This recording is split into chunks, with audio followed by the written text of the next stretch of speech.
प्रिय मित्रों, जय श्री कृष्ण। मैं हूं आचार्य डॉक्टर विष्णु कुमार मिश्रा और आज हम इस वीडियो में चर्चा करेंगे काल पुरुष की कुंडली के प्रत्येक 12 भाव पर बनने वाले पितृदोष के प्रभाव को लेकर। इससे पहले हमने चर्चा की थी पितृदोष क्या है और कैसे बनता है। जिन लोगों ने उस वीडियो को नहीं देखा है, इस वीडियो को देखने के बाद डिस्क्रिप्शन में जाकर लिंक में क्लिक करके देख सकते हैं। वीडियो के विषय क्रम में आगे बढ़ें उससे पहले आपसे आग्रह, अगर आपने अभी तक चैनल को सब्सक्राइब नहीं किया है तो प्लीज़ चैनल को सब्सक्राइब करें, साथ ही बेल आइकन को भी प्रेस कर दें। पितृदोष कैसे बनता है इसकी चर्चा हमने पिछले वीडियो में आपसे की है। सूर्य पिता का कारक है और सूर्य का जब भी जिस भाव में राहु या केतु के साथ युति होगी तो उस भाव के सारे फलों का नाश हो जाएगा। हाँ, अगर भाव चलित कुंडली में सूर्य और राहु अलग अलग भाव में हो जाए तो कुछ हद तक दोषों में कमी आ सकती है। जन्म कुंडली का भाग्य भाव नवम भाव धर्म का भाव है, पितरों का भाव है। इसके अतिरिक्त प्रथम भाव लग्न में, द्वितीय कुटुंब भाव से, चतुर्थ भाव माता के घर से और पंचम भाव संतान भाव में और सप्तम भाव पत्नी और नवम भाव दशम भाव में सूर्य के साथ राहु केतु से कोई भी साथ हो तो जन्म कुंडली में पितृदोष बनता है।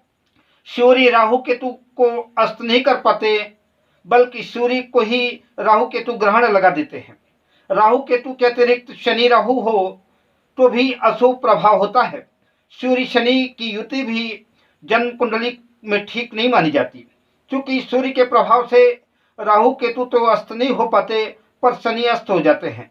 इसलिए शनि का दुष्प्रभाव बहुत कुछ देखने को नहीं मिलता।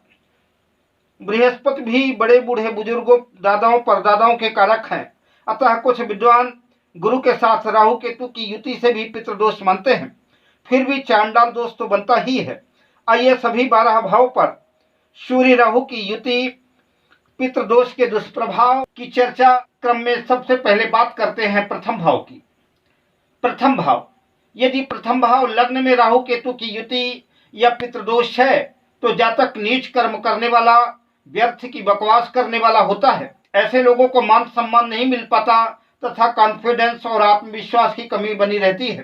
सेहत पर भी प्रतिकूल असर देखने को मिलता है। इनकी मेहनत का भी पूरा प्रतिफल जातक को नहीं मिल पाता। अधिकांशतः प्रत्येक कार्यों में असफलता ही हाथ लगती है। अगर जन्म कुंडली में कोई राजयोग भी बना है तो उसका भी प्रतिफल जातक को नहीं मिल पाता। द्वितीय भाव, जातक का द्वितीय भाव धन का भाव, कुटुंब का भाव है। इस भाव में ग्रहण लगने से जातक के कुटुंब में अक्सर कलह कलेश जैसी स्थिति बनी रहती है। जातक की वाणी कर्कश और कठोर हो जाती है। पैतृक संपत्ति का विवाद बना रहता है, किंतु पैतृक संपत्ति का भी पूरा लाभ ऐसे जातकों को नहीं मिल पाता। आंखों की समस्या भी बनी रहती है। ऐसे जातक का बैंक बैलेंस भी बहुत ज्यादा नहीं बन पाता। साथ ही सूर्य जिस भाव का स्वामी है उस भाव को भी हानि पहुंचाता है। जातक घमंडे, निकृष्ट पदार्थों का सेवन करने वाला, नीच संगति वाला और दुखी रहता है।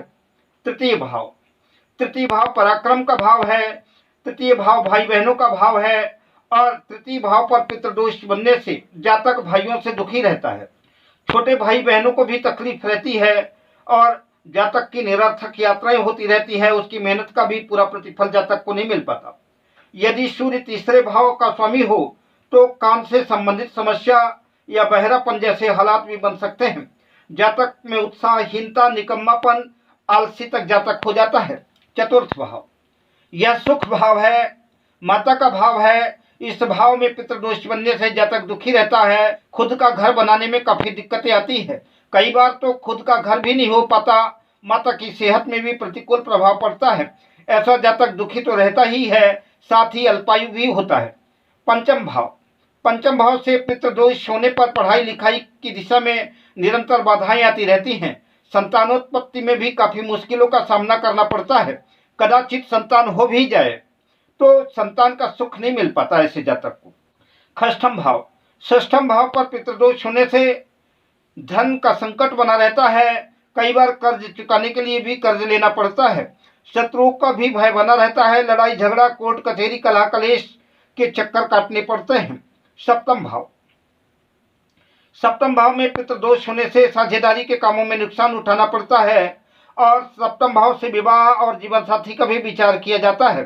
तो पहली बात तो ऐसे जातकों के विवाह में दिक्कत आती है, कदाचित विवाह हो भी जाए, दाम्पत्य जीवन में लड़ाई झगड़ा कलह कलेश उत्पन्न हो जाता है, अतः अलगाव जैसी स्थिति बन जाती है। पति को पत्नी का और पत्नी को पति का सुख नहीं मिल पाता।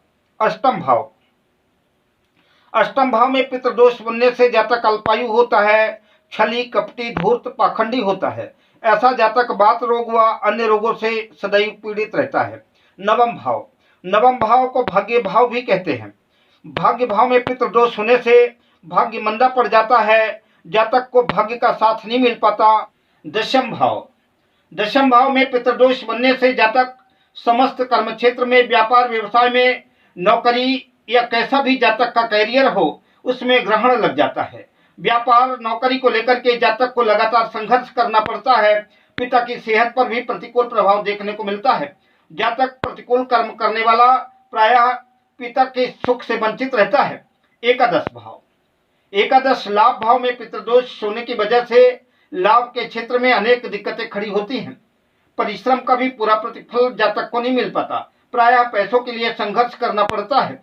बुरे कार्यों से ही उसे अपना काम चलाना पड़ता है। ऐसा जातक कान का रोगी भी होता है और बड़े भाइयों से अनबन रहती है। बढ़ावा भाव, बढ़ावे भाव में पितृदोष होने से जातक के जीवन में अनेक परेशानियों का सामना करना पड़ता है।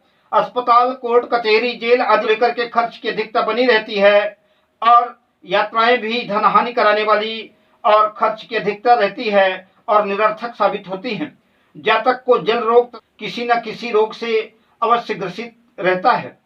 पितृदोष को लेकर के मेरा एक अन्य वीडियो क्या होता है पितृदोष, उसे भी आप जाकर के डिस्क्रिप्शन में देख सकते हैं। अगर आप किसी भी तरह का उत्तम क्वालिटी का रत्न प्राप्त करना चाहते हैं या कोई ज्योतिषी परामर्श लेना चाहते हैं तो हमारा मोबाइल नंबर है 7003000921। शुभकामनाओं के साथ जय श्री कृष्ण।